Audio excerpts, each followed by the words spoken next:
Assalamualaikum warahmatullahi wabarakatuh. Hai semua, perkenalkan kami dari kelompok 5 akan memaparkan hasil video praktikum kami, yaitu tentang praktikum optik yang berfokus pada cahaya. Sebelumnya, perkenalkan anggota kelompok kami. Yang pertama yaitu ada Zahra Amalia Utami dengan NIM 213141043. Yang kedua, saya sendiri Puspa Anggraheni dengan NIM 213141050. Yang ketiga ada Fitriya Nur Azizah dengan NIM 213141051. Dan yang terakhir ada Putri Indah Permatasari dengan NIM 213141063. Pengertian cahaya. Menurut KPPI, cahaya adalah sinar atau terang dari sesuatu yang bersinar seperti matahari, bulan, lampu, yang memungkinkan mata menangkap bayangan benda-benda di sekitarnya. Menurut Wikipedia, cahaya adalah suatu energi berupa gelombang elektromagnetik kasat mata dengan panjang gelombang antara 380 sampai 750 nanometer atau 1 nanometer sama dengan 1 kali 10 pangkat min 9 meter. Pada bidang fisika, cahaya adalah radiasi elektromagnetik baik dengan panjang gelombang kasat mata maupun tidak. Selain itu, cahaya adalah paket partikel yang disebut foton. Jenis-jenis berkas cahaya. Yang pertama, berkas mengumpul atau konvergen. Yang kedua, berkas menyebar atau divergen. Dan yang ketiga, berkas sejajar atau paralel. Kemudian kita akan membahas tentang sifat-sifat cahaya. Sifat-sifat cahaya antara lain yang pertama, cahaya dapat merambat lurus, cahaya dapat menembus benda bening, cahaya dapat diuraikan, cahaya dapat dipantulkan, dan cahaya dapat dibiaskan. Tujuan percobaan yang pertama menyelidiki sifat cahaya merambat lurus pada benda bening, dan yang kedua menyelidiki sifat pembiasan pada pensil yang ditaruh di dalam gelas berisi air. Langkah-langkah percobaan. Percobaan yang pertama yaitu cahaya menembus benda bening.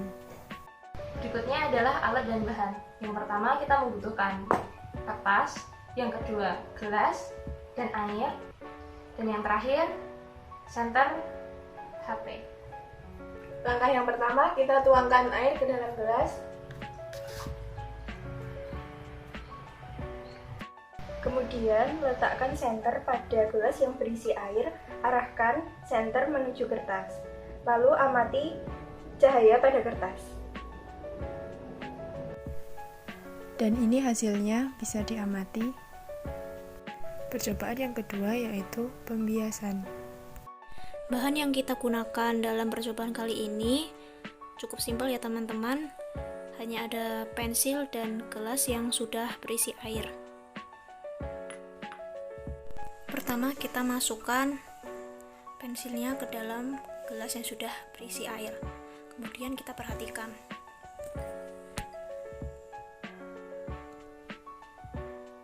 Pensilnya seperti patah ya teman-teman, padahal sebenarnya pensilnya tidak patah. Nah, ini disebabkan karena efek pembiasan.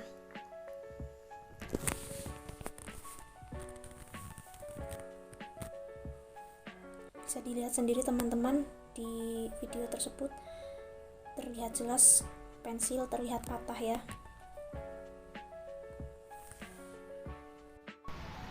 Yang berikutnya tentang data hasil pengamatan percobaan kedua, itu cahaya dapat menembus benda bening. Ketika cahaya melewati benda bening atau transparan seperti kaca atau plastik, maka sinarnya akan diteruskan secara linier atau lurus. Dengan demikian, cahaya mampu menembus benda bening. Sifat ini dapat kita amati ketika kita menyinari benda-benda yang terbuat dari kaca bening seperti gelas kaca atau mangkuk kaca. Dan dari situlah kita akan melihat cahaya senter akan menembus benda tersebut. Selanjutnya saya akan menjelaskan tentang percobaan yang tadi saya lakukan. Nah, peristiwa pembelokan jalannya cahaya pada batas medium disebut sebagai pembiasan atau refraksi. Seperti yang tadi teman-teman lihat, pensil yang dicelupkan sebagian dalam air akan terlihat patah dikarenakan jalannya cahaya dari bagian pensil yang berada di atas permukaan air dan dari bagian yang tercelup dalam air menempuh lintasan yang tidak sama. Makanya bisa terjadi pembiasan tersebut. Setelah melakukan percobaan tersebut, dapat kita tarik kesimpulan bahwa untuk percobaan pertama mengenai cahaya menembus benda bening, yaitu cahaya akan menembus benda bening atau transparan tetapi tidak dapat menembus benda yang tidak transparan. Untuk praktikum yang kedua, yaitu pembiasan cahaya, dapat disimpulkan bahwa semakin besar indeks bias suatu zat, maka semakin besar cahaya yang dibelokkan oleh zat tersebut. Besarnya pembiasan juga tergantung pada panjang gelombang cahaya. Sekian pemaparan video dari kelompok kami. Apabila ada banyak kekurangan maupun kekeliruan, mohon dimaafkan. Wassalamualaikum warahmatullahi wabarakatuh.